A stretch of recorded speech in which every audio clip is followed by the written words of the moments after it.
go back to the matter model. That is the model that matter was here first and that consciousness was generated from matter. So in this model, matter is independent and one. Yes?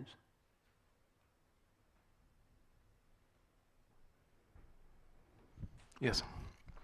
So you have no problem with the idea that there is something, the original substance, that whatever was here first must be independent. Yes. And that it must be one. So you have no problem with the idea that there is something that is independent and one. Yes. Why do you feel that something is matter rather than consciousness?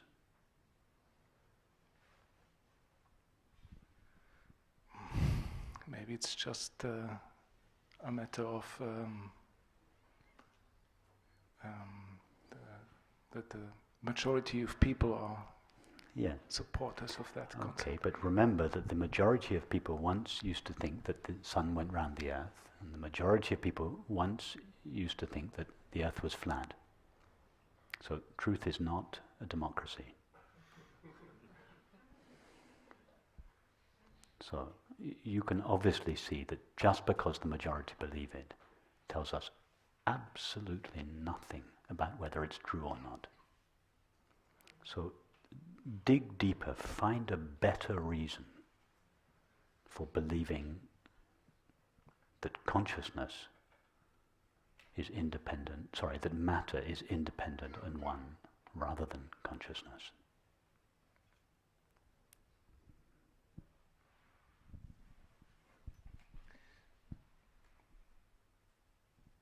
I don't know if this is exactly a deeper reason, but I can tell from my personal experience that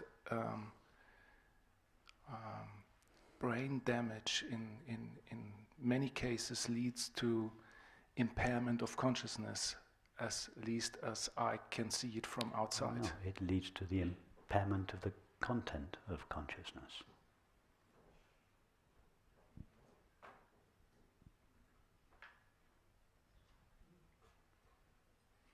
Is it possible to see the difference from outside?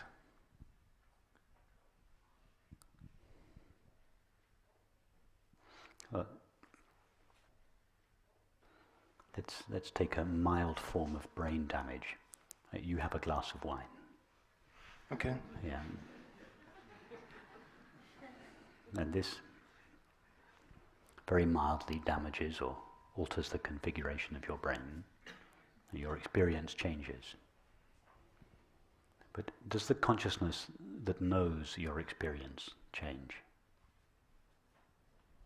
No, it doesn't. No. So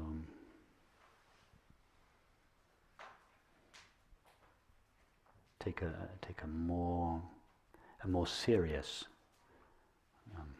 alteration of the state of your brain or the state of your mind, some kind of illness or mental illness or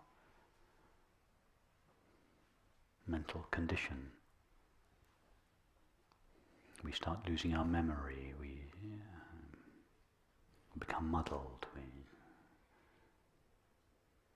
Can we say that whatever it is that knows our muddled mind is essentially changed?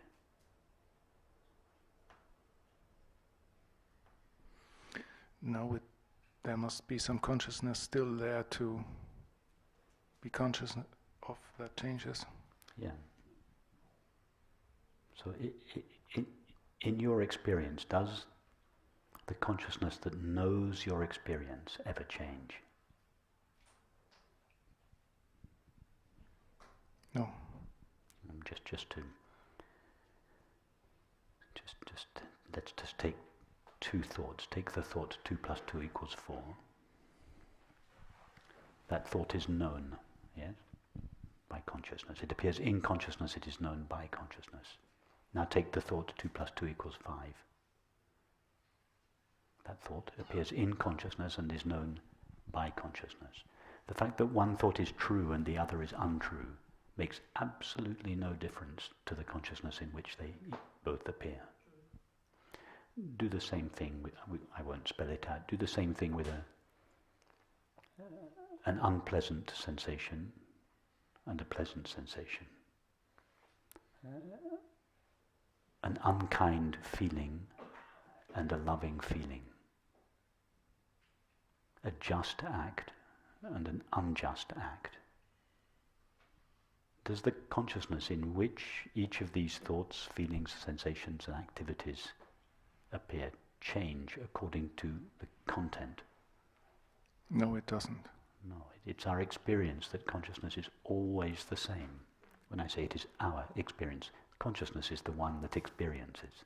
So it is consciousness's experience that consciousness is always in the same condition. And you can verify that from your experience. You, consciousness, can verify that from your experience. Yes. But wouldn't it feel the same if this consciousness was produced by something else? Wouldn't it be just the same feeling, that it's always the same consciousness?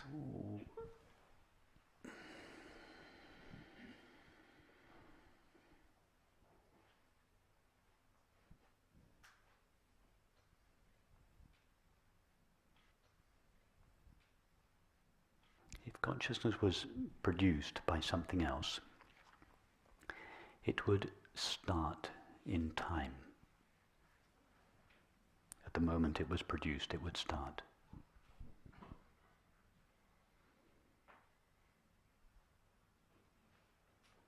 Have you, consciousness, ever had the experience of yourself beginning?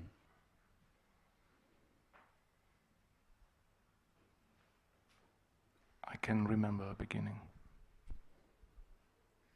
When you say I can't remember a beginning, you imply that there is a beginning to consciousness, but you can't remember it. But why do you imply that? It's because of your conditioning. It's because that's what everybody says. And the reason why everybody says it is because nobody takes the time and the trouble to actually look at their experience of consciousness. Has anybody here ever had the experience of consciousness beginning? Or of consciousness ending, for that matter? Well, it's almost an impossible experience, because if consciousness ended, there would be somebody there to be conscious of that. Yes. So, as you rightly say, nobody has ever had or could ever have the experience of consciousness either beginning or ending.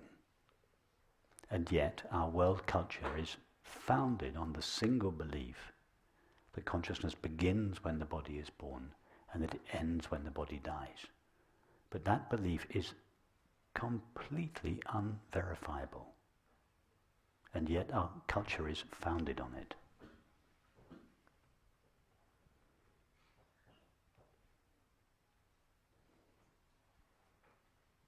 It's simply a belief that doesn't stand the scrutiny of reason or experience.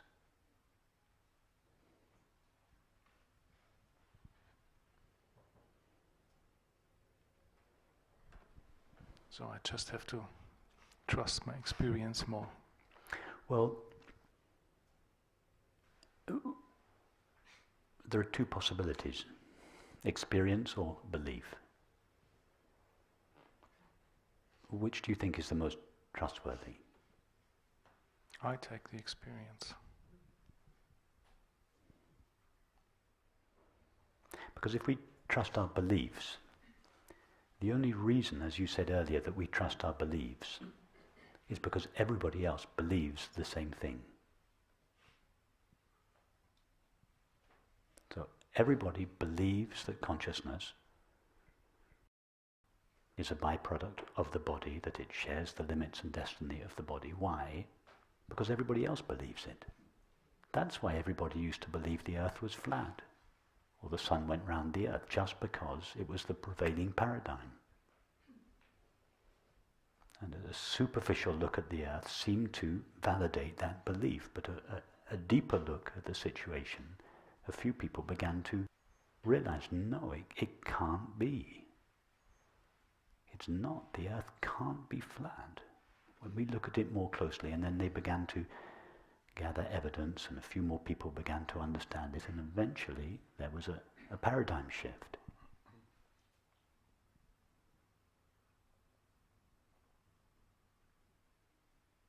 In this case, mystics from all traditions for centuries have been saying that consciousness or spirit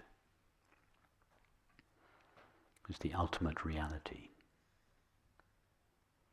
It's not even a new idea.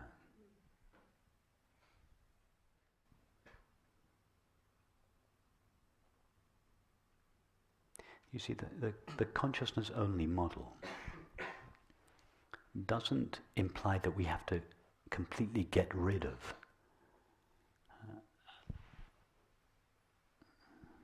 our knowledge of matter or physics.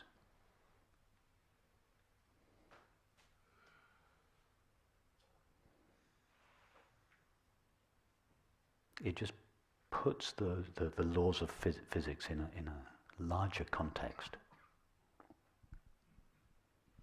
From Jane's point of view, you remember, Mary dreams that she's Jane. So from Jane's point of view, the streets of London seem to be made out of this stuff called matter. And the laws of physics are descriptions of the way this stuff called matter behaves. Those laws of physics, they don't have to be changed. They're just given a new interpretation. They're seen in a larger context. The laws of physics, the laws of the way this stuff called matter in Jane's world works, they're still true under the consciousness-only model. Gravity still works in the consciousness-only model, just as it worked when the Earth was flat, or when we thought the Earth was the center of the universe. Gravity continued to work throughout all these changing paradigms. But it was put in a new context, it was given a new interpretation.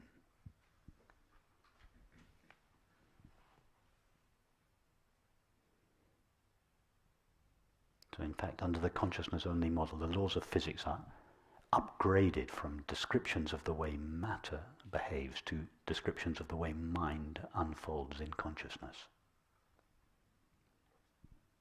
Because from the consciousness-only model, the universe is activity of mind. It's not an object made out of matter.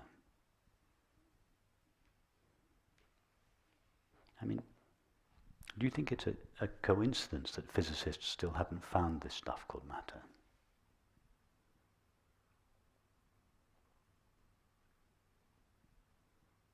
I mean, could it be that the reason they haven't found the stuff yet is that it's not there in the way that it is normally conceived? Whereas we have found this stuff called consciousness. You could say, well, how are we going to choose between these two models? Well, very easy. If we stick to our experience, consciousness is experienced. Each of us knows that they are aware. Consciousness is experienced, or it is experiencing itself. But nobody's ever found this stuff called matter. All we ever find is the content of our own minds. So matter is a kind of abstraction. Matter is the name our culture gives to the stuff that is supposed to exist outside consciousness. But we've never found that stuff.